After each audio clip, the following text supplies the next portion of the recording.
به نام خداوند بخشنده مهربان. سلام، صبحتون بخیر.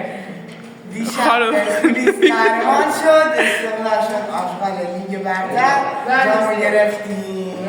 قهرمان سه جام دوم هم میگیریم. سه جام دوم هم میگیریم.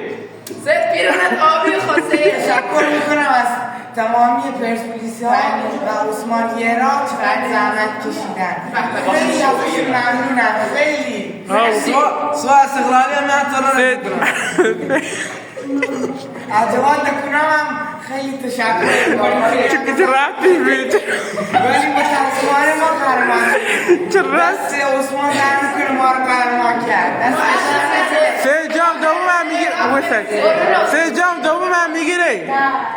جام دوم میگیریم سه. انشالله میگیم. انشالله سال بعد. پرسپولیس مال خداست. آسیا جی. چه بیم؟ انشالله قهرمان آسیا میشیم. انشالله. عثمان جام رو میبریم بالا. آره. کمک این دوتا ماشاءالله میشیم. نظرت درباره رئال مادرید چیه که دیشب دو تا زد؟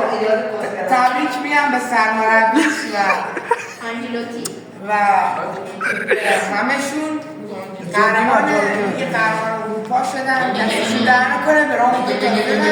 آره دستشون در نکنه اونا قهرمان باشه مبارک باشه انشالله. خوشی و میگرند استفاده شد قدش کو